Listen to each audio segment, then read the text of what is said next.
Traveling the Vortex.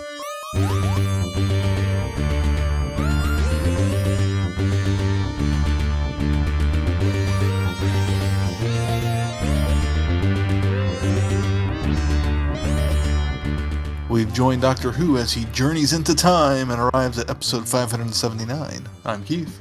I'm Sean. I'm Glenn. How's everybody doing this week? There's a great story circulating where Elmo jumped onto Twitter and said, just checking in, how's everybody doing? And the internet, being the internet, unloaded with tales of existential horror and how rough things are, and how one person, I know I'll never be able to buy a house in this economy, and I've come to accept that. Somebody else talked about some issues they were having. Somebody else had just gotten fired. It was just on and on and on and on and on and on and on and on and on. And to which Elmo replied, I'm glad I asked. It's important to check up on your friends. It's kind of like that. If I had seen Elmo's post, I would have chimed in. But other than that, I'm okay. Did you guys watch anything or read anything this past week? I finished a book, The Southern Book Club's Guide to Vampire Slaying, which is the same author who wrote How to Sell a Haunted House. Oh, okay. Yeah, Grady Hendrix is his name. It was good. It wasn't quite as good as How to Sell a Haunted House, but it was very enjoyable. It had a bit more... It's kind of Fright Night, but the protagonist is a middle-aged housewife in a book club in the South. So it's kind of like has that vibe. A vampire comes into town and they try to have to fight him off. Essentially, that's the gist of it. But it goes some very different directions. It's not your traditional vampire. It's not your traditional story. And it has a couple of very graphic, very mature sections to it. So if you're squeamish about that sort of thing, I wouldn't recommend it. But if that sort of thing doesn't bother you and you enjoy kind of a B horror book, you would enjoy this book. It's got some pretty good humor in it too. It sounds kind of interesting. Other than that, I've been playing Marvel's Spider-Man. How's that? Which is phenomenal. It is amazing. It's spectacular. It's all the Spider-Man. It's all the Spider-Man adjectives. I've been playing friendly and neighborhood. Yes, it is. You can actually greet people on the streets. Cool. Just walk up to them and go, "Hey!" And in fact, there's a trophy for it by greeting so many people. It's so much fun. There's all sorts of different little side missions you get to do. I've played it for about 14 hours now, and I think at last check, I was only at like 40% of the way through the game. So it's very big, lots to do, but it rolls it out slowly so you're not overwhelmed all at once. And the level of detail as you're swinging through New York City is incredible. You have to go, or you can go at some point and take pictures of landmarks throughout New York. And so some of the landmarks are Avengers Tower and Alias Investigations and the Sanctum Sanctorum, along with actual real New York landmarks. So it's the level of detail is incredible, and the gameplay is a lot of fun too. It's kind of, imagine Arkham Asylum, but it's Spider-Man set in New York City. I mean, that's kind of what it's like, because you have some stealth stuff, you have some just fighting stuff, but they use the abilities of Spider-Man wisely, and the traversing through the city is a lot of fun as well. What about you, Glenn? Well, Sean? Yeah, Sean, go first. We caught up on an Oscar nominee. We watched Past Lives, which was excellent. Really, really good. And watched the Chiefs win. Go team. Did I tell you I finished the third Dresden book? I think I did, maybe. You were almost done. Yeah, I was almost done. I did finish it and have started the fourth. And that's about it, I think. Well, you reminded Try me. kept us pretty busy this week. You reminded me of something else I did. I watched Chiefs too. So. As did I. I actually watched Aquaman and the Lost Kingdom, which is pretty. It's a pretty good superhero movie. It's kind of. I mean, it's not the best superhero movie, but it's fun. It's fun. It's got a lot of heart, a lot of emphasis on family. I think what DC kind of felt like it did, and I think that James Gunn will probably right the ship a bit, but they went from being super uber too dark with their universe to almost on the verge of being too light with it. And I kind of felt that with Flash and this.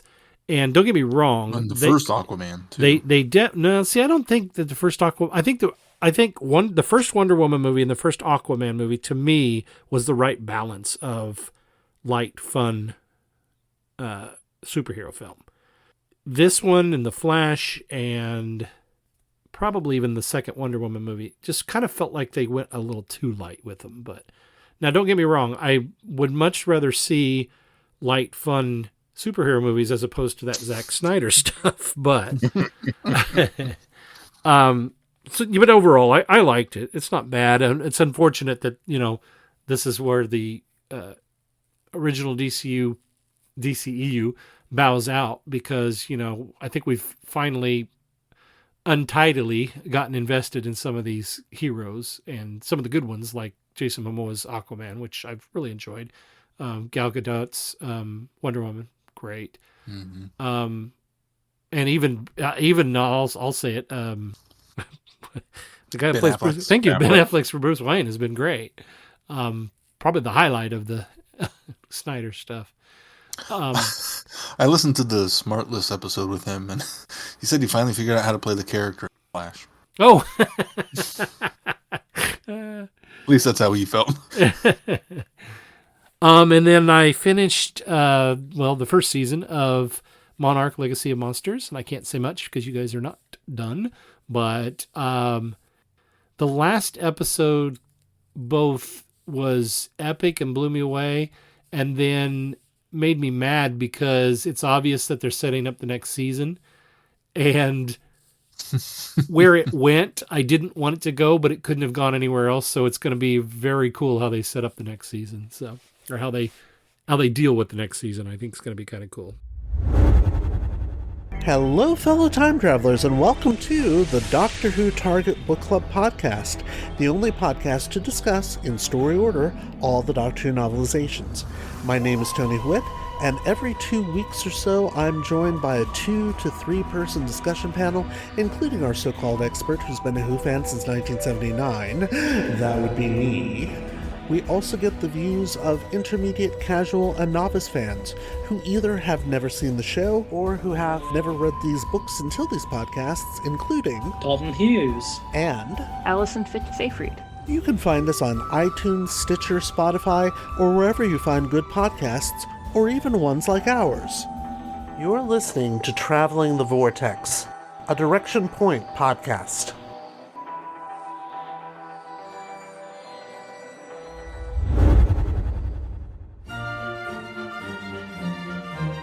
We are going on a journey, a very long journey, through the world of the Target novelizations in publication order. Every week, we are looking at a new book, talking about Terrence Dicks, Malcolm Hulke, and all our Doctor Who novelization friends. Whatever you do, keep turning the pages. This is Jason Miller of the Doctor Who Literature Podcast, a member of the Direction Point Podcast Network, and you are listening to Traveling the Vortex, a Direction Point podcast. I listened to Fugitive the Daleks, which is the First Doctor Adventures most recent release, and that is my something new 2-minute review. This is Stephen Noonan's outing as the First Doctor in this one. He does a good job as the First Doctor. I still think his tone isn't quite there, but his cadence and his rhythm with the voice and the mannerisms that he does are spot on.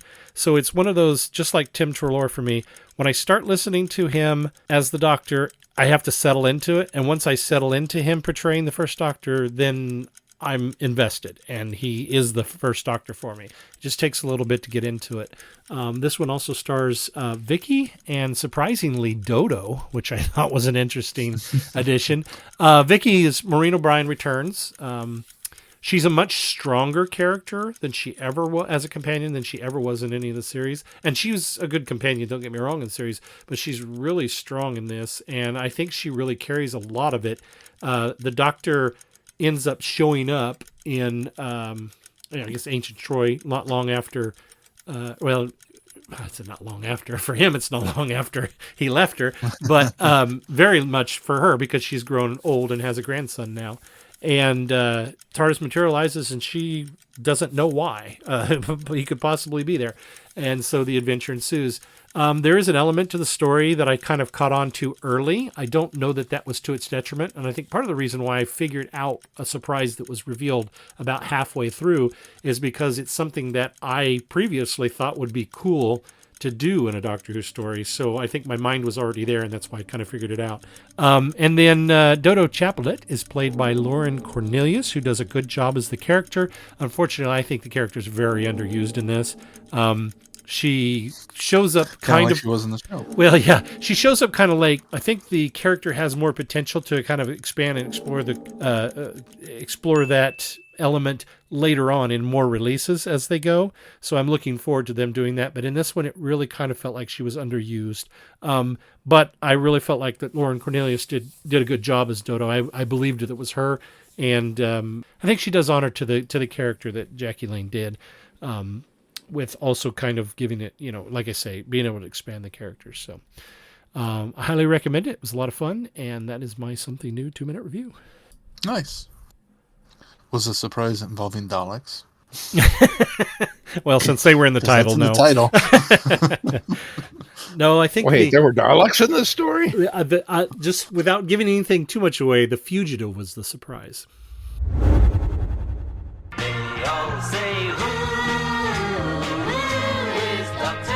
This is Tim Trelaw. This is David J. Howe. I'm Peter Purvis. I am Sadie Miller. This is Lauren Cornelius. Larry, it's Fraser. For all things in the Doctor Who collecting world and beyond, the Doctor Who Collectors Podcast. I'm Larry Van Mersbergen, your host, and I've been collecting for 42 years. You're listening to Traveling the Vortex on the Direction Point Podcast Network. Hi, I'm Rupert Booth. I am known as Paul Ferry. And my name is Barry Williams. Together, we host Time Ram. Time Ram's a cruel mistress. It's a random number generator. That also. We roll a number from 1 to 13, and that's our Doctor. Then 1 to 300 for the story, and then we ram them together. Even if it doesn't make sense. Cruel, I tell you. Time Ram, putting the wrong Doctors in the wrong stories, so you don't have to. You're listening to Traveling the Vortex.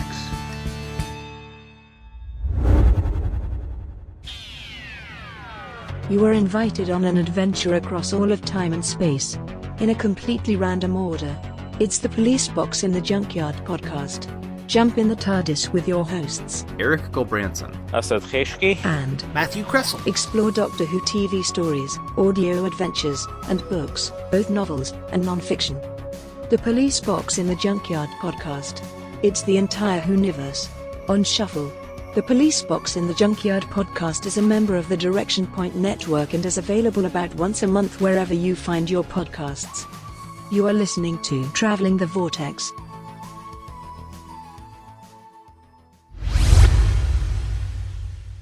Well, we don't have any news this week, really, to talk about.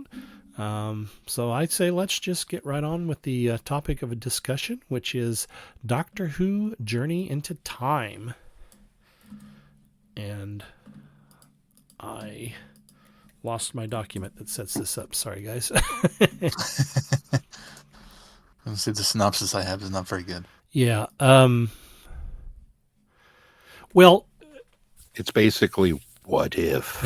Right. So Journey in the Time actually is an unreleased audio because this was done as a pilot by a company that took a long time getting the okay to do it on radio from the BBC. And what happened was they decided they wanted to adapt it for radio, but the BBC did not want it to be played in the UK or surrounding areas, and they wanted to make sure that offshore pirate radio stations didn't get it as well. And so there had to be a lot of assurances that it was going to be sold to markets, overseas. There was also some concerns from the BBC that some of the things that are sold to the US market in those days, in the 1960s, was marketed as BBC even when they weren't. And so sometimes, according to the BBC, their quality wasn't up to BBC standard, but people in the US were being led to believe they were BBC stories. And so there was some hesitation with that, but eventually they did get it going, and they had to do a pilot for this in order to, as a proof of concept, and then eventually things started to fall apart. But it would have been a 52 installment radio series of about, I think it's 20 minutes each, 25 minutes each. And so the pilot was actually recorded by Peter Cushing, who played the Doctor in the movies adaptations of Doctor Who and the Daleks, and Doctor Who Daleks Invade. No, I'm sorry, it's just Daleks Invasion Earth 2150. I always forget AD. Such a long title. Don't forget the 80. Yeah, don't forget the 80. And so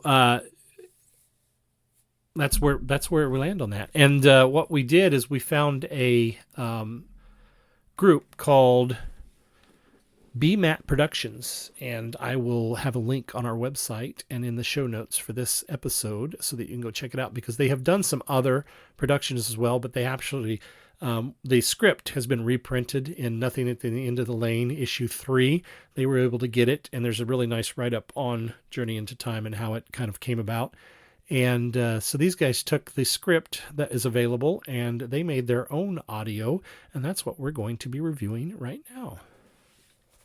That article in Nothing in the Lane was really interesting, I thought. The amount of detail they were able to get out of everything that happened in the article, and the even correspondence between people that they were able to publish. I was really impressed by the quality of journalism performed there. I would agree. The idea that especially Boris Karloff was going to be the Doctor. Yeah. It's fascinating. I agree. It was really well done, especially for, I think sometimes we downplay fanzines, but I think sometimes the professional quality of a lot of fanzines really comes through, and I think it really did agreed in this article as well. I also thought it was fascinating that this was one of those kind of, I think he said in the late 1980s or 90s, it was a blip, and they didn't, it was like some information they'd come across that nobody really knew about, and didn't get, looked into it and didn't get much information on it back then. And then this guy was able to put together as much information as he did this many years later. I thought was very, very impressive.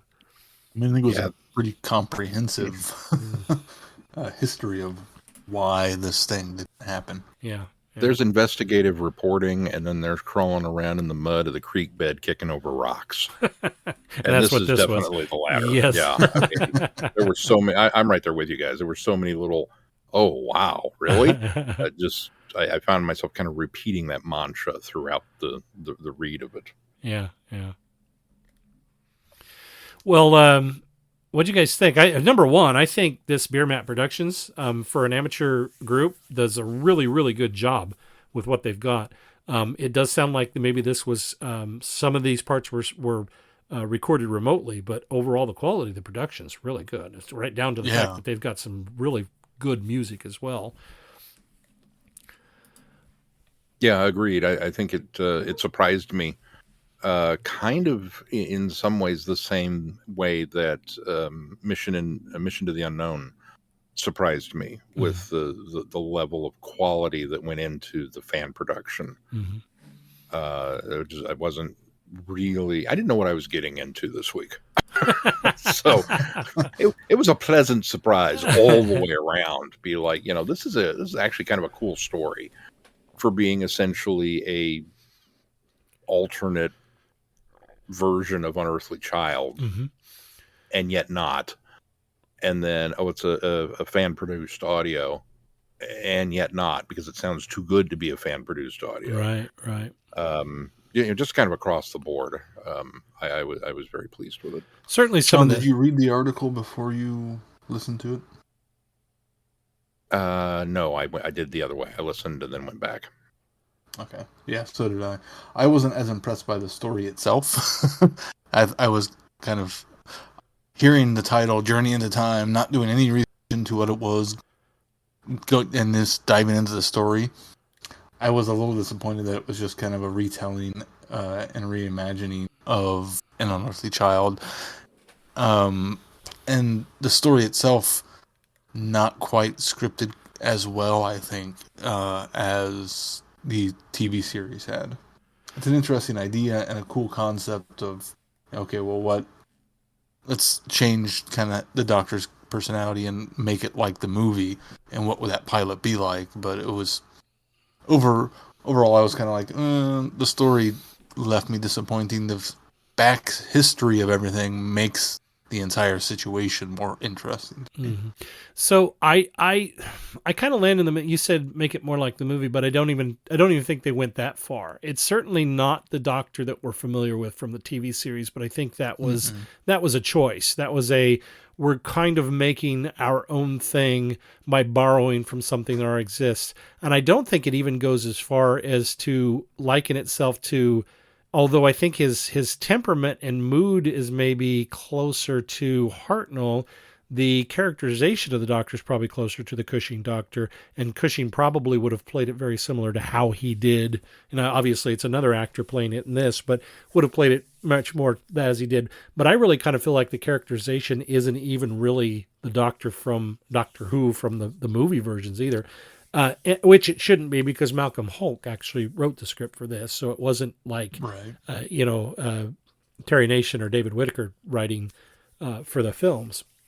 But I kind of like the idea of, and from our perspective, it's kind of an Elseworlds thing, because we know the story. We're very familiar with An Unearthly Child, and I was really kind of surprised by some of the liberties they took. We never introduce the teachers. What we do get of teachers is very minimal, and the roles are reversed. We have the male teacher, I'm not sure if they said his name, is the history teacher, and the female teacher, I got the impression she was a science teacher. So I thought that was an interesting switch up. But then what made it even more interesting is we don't even bring the teachers into it all. We bring Mike and his dad into it and bring them on board. And it really makes me wonder how much they would have diverted from, how much they just borrowed from the first story and how much they might have diverted from the series if they had gone on with it. Because this first adventure, they end up at the American Revolution, don't they? Is where this ends. At the end of it. And so that's where they would have gone on from there. And so I would have been really fascinated to know. And so I think I understand what you mean about the story not being very good, because I think it's a bit meddling. I think it kind of takes its time to get where it needs to be. But I think the story and the idea was very fascinating. And I said that it was kind of similar to the movie, I guess, in the fact that he's human more than anything else. Doctor Who. And the original. Sitting and thinking about it, in the movies, he's from the current time, where in this, he's from the future, which I thought was a nice, interesting change to kind of almost make him like the TV version, but not quite, since that, at the time, we didn't know he was truly an alien. Well, that's just at the time they were writing this. At the time that this had been written, that was the idea, was that he and Susan were from the future, so Earth's future.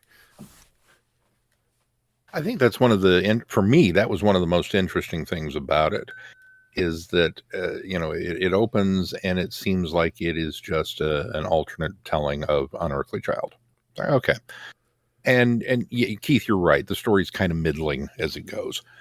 But what makes it work for me is, and because I didn't read the article first, it's not until late when we get inside the TARDIS and they've made these allusions to, we're from the year 3100 or whatever, but it's really not until they get Mike inside the TARDIS at the end and Doctor Who says, I built this myself, that it suddenly snapped from being Unearthly Child to, this is more like the movie version Doctor. Okay, so then kind of my perception filter kicked in and changed everything around to put it in that universe versus the Unearthly Child universe. And then to read the article and kind of see all the other changes that were actually kind of present in this thing and kind of painted in the rest of the numbers, was like, okay. But we've talked before about Unearthly Child and how essentially perfect it is in the first episode. That there's so much information that is given to us. There's so much show setup that is given to us. And yet it's not dry exposition. It's interesting. There's a mystery where, you're really not even sure who the main character is, because we start with Ian and Barbara talking about who is this strange kid. And then to, get all of Doctor Who in 20 some odd minutes. It's bigger on the inside. It travels through time, and we're gone. It's all there. But then for this one to come along and go, we wind up in the American Revolution. I'm sorry, that's a far better jump off point for episode 2 than the Tribe of Gum. Yeah, yeah, that's very true. I'd have been just, okay, what's next? I mean, give me the next episode of this. I would have been, totally on board with that. And so I think in a weird way, this being a little middling to start kind of made me, even more than I already do, appreciate Unearthly Child. It just kind of continued to bump it up a notch, because yes, we stole some elements. We borrowed this, we borrowed that. And yet look how much that enhanced this while still making the original. It just goes to show that that's how you launch a TV show. You write it like that. But I did enjoy the changes, and really, once Mike was introduced as kind of the substitute Ian Barber character, that's when it really kind of, for me, picked up, because it was like, okay, so now it feels like it actually has diverged. And so where are we going with it now? And what else is going to be different? And so the idea that we're going to have the Doctor and Susan and Mike traveling, and it's only a threesome team TARDIS instead of 4, and they're both young people. Well, this almost kind of sets it up to flow into the TV action comics. Yeah, it's true. It kind of is borrowing a little bit from that as well. And I don't know if Glenn would be more expert on what the time frame as far as when this was written versus when those were coming out. But would have been right around the same time. So I don't know. It just seemed like maybe that was going to be another potential tie-in or crossover for material to be borrowed from. But I dug it. Could be. I think what this does, when you look at it, if you look at Doctor Who on television, Doctor Who that could have been for radio, Doctor Who in the comics, and Doctor Who in film, they're all really kind of variations on the same thing, but they all have enough different about them that they all stand out and become something different on their own. And don't even necessarily, I think when you say tie-in, you mean ideas borrowed. I don't think you mean it actually was tying in, because that's, John and Jillian, and they're not even, they're actual grandchildren, and it is quite different. But I think I see what you mean by it sort of not only borrows from what had come before with the television and the film, but it does sort of borrow similar themes from the comic, and that might have been an influence as well. And I think it's interesting that the Doctor is very, when Susan wants to go off and join school, he's very, you cannot, make sure you do not let anyone know where you're from, and then he's the one very loose-lipped about everything. Yeah. The flip on a dime bothered me. If there's a falling down, it's Don't let anybody near. Oh, it must be. You must go on your way. You don't need to be here. Shoo, shoo, shoo. And then he gets inside. Well, let me show you around. You can order food. You can do this. You can do this. Really? Yeah, we're from the future. I guess the cat was out of the bag at that point. That's what I was going to say. I think the cat was out of the bag. The doctor was like, all right, can't beat him, join him. And if you step over here to this machine, we'll wipe your memory. And maybe that's part of the expectation of, the doctor being grumpy about it still once it happens in Unearthly Child, where at this he is almost jolly to show someone his inventions. Yeah, right. Well, and it kind of still fits in with that element of the doctor that, he loves to show off and explain things to people. And I imagine Susan's had her fill of it at this point. So in a way, it's like, oh, I can, have somebody new. Okay. But I think for me, what's one of the interesting bits is I mentioned What If earlier, and the What If series for Marvel on Disney Plus. I kind of go both ways with it because in a way I kind of lament the fact that it is so tied to the MCU with its jump off points, because I feel like the comic fans are probably, screaming and railing. It's like, well, why don't you do so-and-so, or why can't we have this, or why can't we have that, versus always returning to the MCU. But I mean, it makes obviously financial sense that that's the most successful version of these characters with the widest amount of exposure at this point. That's who we're going to target to bring into this. And it's still the MCU. Yeah. And it's still the MCU. Well, that's just it though. I mean, it is it is homage to the comics though, because the comics were What If of the Marvel universe. So I mean, you sure, you deal with what you've got. But you have a show called What If where you can sidestep into other universes, but they're not introducing anybody new. It's still, but they did in season 2. Well, I'm only 2 episodes into season 2 so far, but it's still characters and situations that you remember this moment. Well, what if it went this way? And so that's kind of where they go. And while we've listened to the Unbound series, which is a completely different kind of deal from Doctor Who, is it's, well, what if this Doctor was completely different? Right. So it's not even similar. It's just another variation. This to me feels more like a what if. Yeah. Because it almost feels like it could have been where Unearthly Child started, but then no, it actually went this direction because, not necessarily in a change from the show itself, but we're presenting a sidestep to that story. Yeah. And so I'm very curious. I would genuinely love to see more of this in audio and find out what happens in episode 2. Mm-hmm. I'm kind of hooked. And so thank you for introducing me to yet another show that has already been canceled. Because I'm never, unless I write it myself, I'm never going to find out what happened with Mike.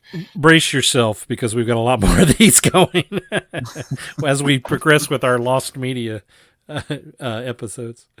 Well, I don't know what else to say about it. I mean, it's hard to talk about media that it doesn't exist anymore, and I'm kind of grateful that there are these companies that take on these projects in order to try to at least give us a glimpse at what could have been or what might have been. And so I really like doing these Lost Media things, because it's kind of fun to sit and talk about and wonder, what if, as you said. And this one I think falls in that same area. It's kind of fun to just sit and talk about these things. Well, and as interesting as it would have been to see what would have happened with Mike and Susan and the American Revolution, it also, I'm a little glad it didn't happen, because, as continuity fans wanting to try to fit everything together, we already have issues trying to get the TV comics to match with the TV show, and then the movies that don't really work at all within the TV show realm. This would have been another one of those instances where you kind of have, well, that's that, and you have to keep it separate because it's its own thing. So I'm glad that it wound up not really going into fruition, and I think it probably potentially could have not let us have Big Finish in the future. Yeah, that's very true. It's one thing to look at it as kind of a mild curiosity in a junkyard as to, what it is. But if you really extrapolate, well, okay, what could have been? Well, let's say that it took off and it was successful and it ran for the 52 weekly installments and became as popular as the show. And then BBC realized, well, we can run this on radio and it's a heck of a lot cheaper than producing a television series every week. So let's just do this. And so then maybe you get 700 episodes of Journey into Time and there is no more Doctor Who on TV. I mean, that's outlandish, but it's not outside the realm of possibility. Yeah, it's pretty slim, though, because I don't think radio programs ran as long as television programs, and I'm not sure this would have had the longevity that the television series had, because it is better as a visual medium. I mean, Big Finish has proven that they can do it in audio, but I think because technology is advanced, because sound design is so much better. I mean, you'd have been listening to this on what equates to an AM radio today, and it would not have been as good. Now, I agree that there would be a few of those continuity fans that would try to shoehorn this in and figure out how it fits. But I think just like the movies don't, and you just let them be their own thing. I think he would have just let this be its own thing as well, especially had it gone off in a different direction than the TV series, because there would have been no way to, justify the reason why in one instance they go to the far past and in another they go to the American Revolution. It wouldn't have worked. So I think he would have just naturally said, okay, well, this is a different thing. And just, for fans that have been in it and know about it, that's fine. But, introducing someone new to it and they go, well, what's that? And you don't want to be, that's just yet another thing of, well, that's not truly canon. So don't worry about that right now. It's just one of those, It's Doctor Who. It makes it messier. I suppose I suppose that's true looking to it from our future perspective. But I mean, when this had aired, potentially it would have been just in other markets. And Doctor Who did not make it to the U.S. until the late 1970s, early 1980s, as far as a television show. So I think America would have been introduced to Doctor Who much earlier. And it would have been the TV show might not have come over. Yeah, as well. or when it came over here, we'd have looked at it and gone, "Well, that's not Doctor Who." Yeah. See. Oh God, can you imagine the discussion forums on that? If that instead of this being the oddity, if the TV show, because it had come after, was well, I don't like that they changed it. Who's this Ian and Barbara? Where's Mike? I mean, can you imagine those discussions? Those discussion forums in 1980? Well, you know what I mean. That if in the U.S. extrapolating to now, yeah, the fans extrapolating to now that there's a whole Doctor Who fandom, and they're going, "Well, this is not what we know." Yes, if technology had come along sooner. If you're going to put "what could have been" in your episode title, I'm going to speculate. There you go. What could have been?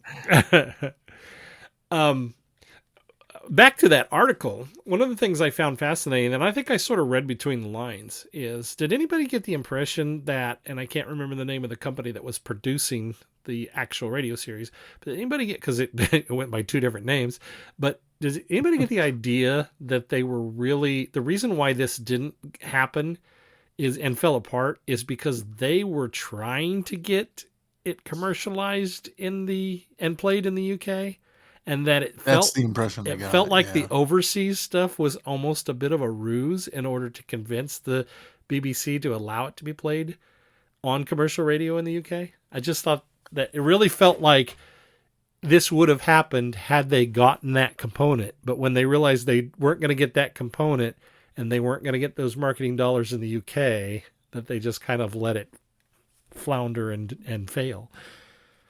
I got that impression too, and I think part of good. It wasn't just why it's there is it also, the article points out that at the end, had this come along 5 years later, it probably would have been successful and would Right. have happened because of the commercial landscape for radio changed drastically Yeah, right. once the 70s hit.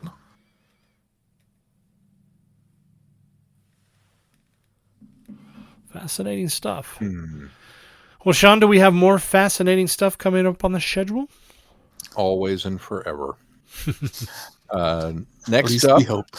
well, I think so. Next up, we return to the Big Finish monthly range with a look at the crimes of Thomas Brewster and the return of Evelyn to our ears, which I'm excited for, along with taking a look at the recently released animation for the Underwater Menace. We've also got a companion archive on Kariz, as we will be looking into the Sontarans versus the Rutons. What is this? Round trip part 2, round trip part... I'm confused. Those are short trips. Those are short Those, trips. oh, short trips. I need to look over at the next column. God, I'm tired. Okay, so the Sontarans versus Rutons is the special release from the classic series. That one just came out recently, right? I'm thinking. Yep, just correctly on that released one. this month. So we'll be doing the first story of that, and then there's 2 short trips, Day in the Life, that are part of this as well, After Midnight, Before Midnight, which feature Kariz, which is how we're putting together a companion archive. And then another discussion panel where everybody's done it, so we thought we'd throw our hands in the fire, or irons, or something. We're going to burn something down. Where we're going to dreamcast Doctor and Companion and kind of put our own spin on that tired old horse that we have flogged. Not here. And then we'll come back to Sontarans and Rutons for part 2.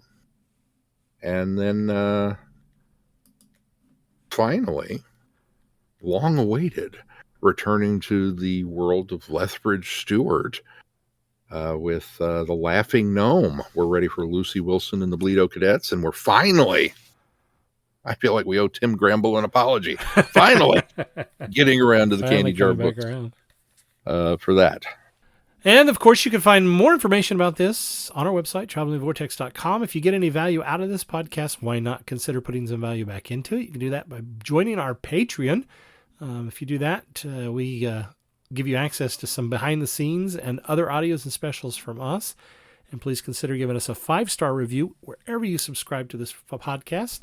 And make sure you're joining in the conversation, our listeners forum on Facebook. Hopefully you're following us on Facebook, on Twitter, on Instagram, and on X, formerly known as Twitter.